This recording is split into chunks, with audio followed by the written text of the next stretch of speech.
My brothers and sisters and my beloved confreres, a very hearty welcome to each one of you to the Sunday of the Pentecost, a day when we speak a new language.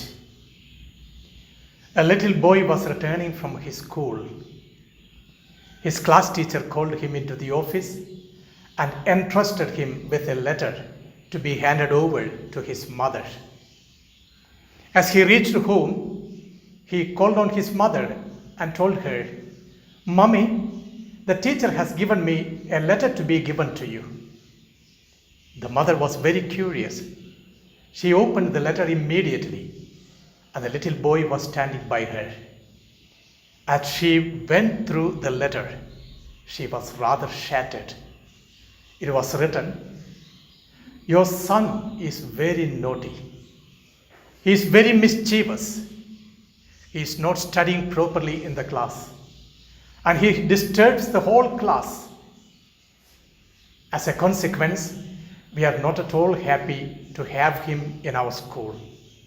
From now on, you could perhaps begin homeschooling for him.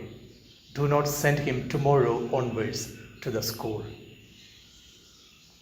And the little boy was standing there looking at the face of the mother curiously to know the content of the letter.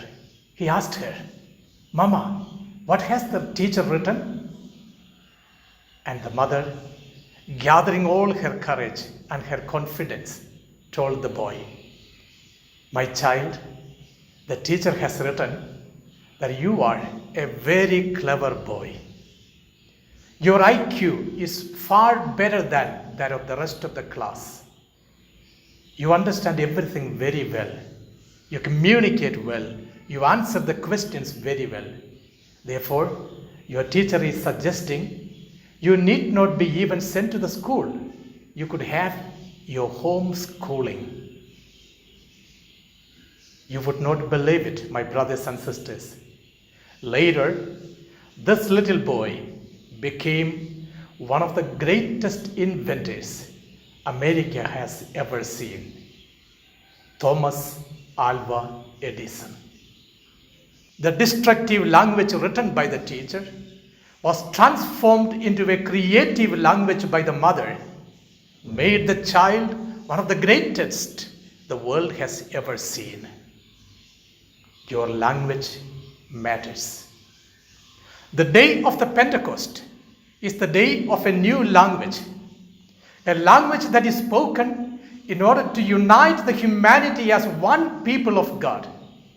The active movement of the Spirit in the world today is to create, to unite, to comfort, and to bless. If you look into the Bible, you would find two incidents about language. The very first one is in the book of Genesis. That's all about a language that got confused.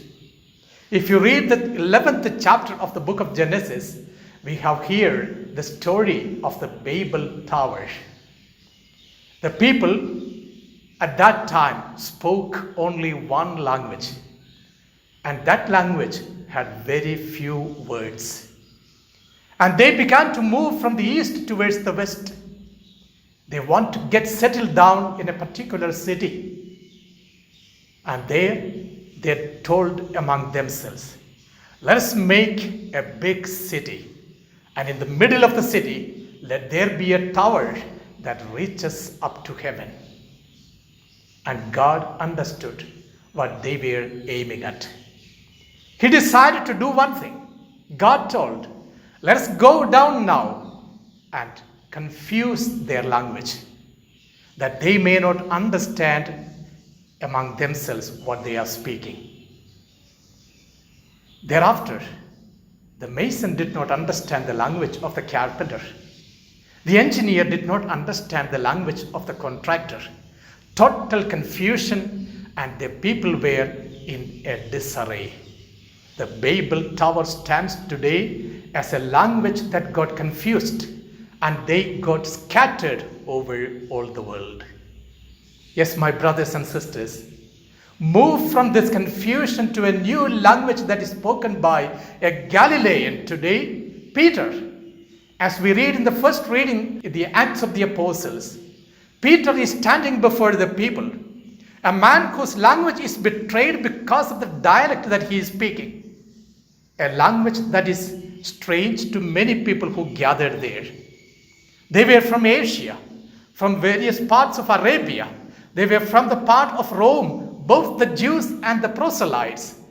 They were from Mesopotamia, from different parts of the world, people who had gathered there. They understood the Galileans' language, a language that was universal.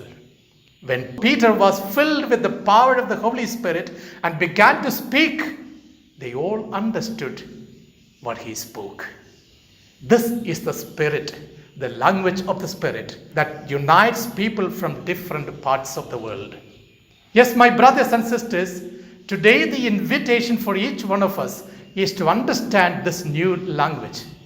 In the second reading today from the letter to the Corinthians, Paul says, the one who is filled with the power of the Spirit can never say, Jesus Christ be cursed. He can only speak a language of blessing, a language of peace. And that's exactly what Jesus does in the Gospel of John today. When the disciples were afraid, frightened, and were sitting behind the shut door, the Lord enters therein and tells them, peace be with you. The language that has created a serenity and calmness in the lives of the disciples. As a consequence, they were able to listen to the Lord peacefully. And he says, go into the whole world and preach the gospel. When you forgive the sins of any, their sins shall be always forgiven. Yes, my brothers and sisters, today we need to possess this new language of the Spirit.